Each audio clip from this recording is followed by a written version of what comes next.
All right, we pivot now to an item of news that has just landed. The Dolphins have released a statement.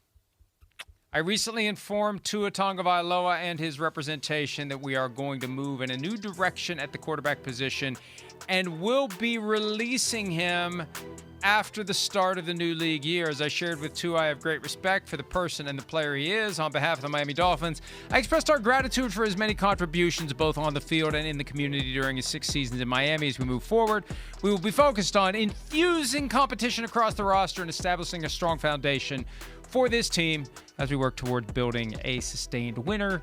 John Eric Sullivan, new general manager, Miami Dolphins.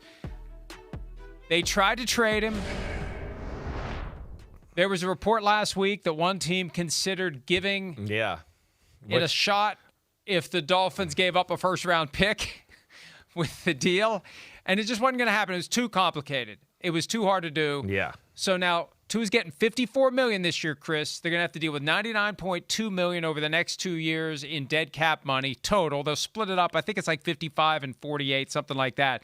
But he's making $54 million fully guaranteed this year. He can go anywhere he wants for $1.3 million, and the Dolphins are going to pay the rest. Yeah, I saw that report last week, just to hit on that real quickly too, and I just wondered if that was like really even true. Like, just really. Would if you'd take that on? What team would want that to go? Yeah, we'll take on all the money and all of that for a year and really kind of constrict ourselves to making any moves if you give us a first round pick. I guess I was surprised by that. I thought that was far fetched. I guess is basically what I'm saying. But I'm not. Well, yeah, go ahead. I don't think. Well, I look at it this way. Yeah. In 2017, the Browns bought a second-round pick from the Texans for $16 million because that's what they took on in the Brock Osweiler disaster free agent contract from the year before. So if a second-round pick is worth $16 million in cash and cap space 9 years ago, what's a first-round pick worth? It's not 54, is it? It can't be 54. I would think no. Yes. 35, 40 maybe? Yeah.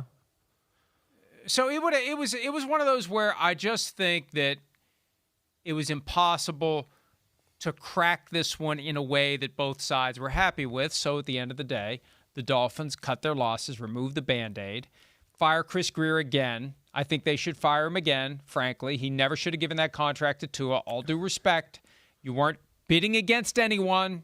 You had him under contract for another year. He has an undisputed concussion issue. Exactly. And what the hell were you doing? And limitations what were you on doing? the field. That was malpractice. Exactly. Malpractice to give him that contract. And I know he led the NFL in passing the year before. Yeah. And it does make me wonder, is a team going to get smitten by his good tape?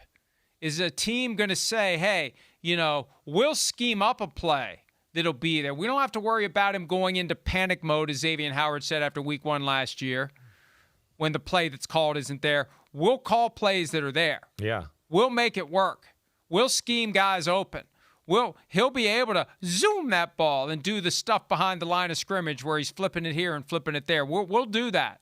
We're content. And if 1 out of every 15 plays, the walls close in, hit the deck, don't get a concussion, for $1.3 million, we could do a hell of a lot worse. That's the thing. It's the Russell Wilson scenario from 2 years ago. It's what Kyler Murray's likely going to do. $1.3 million, stick the team that cut you with the rest, and you're a bargain.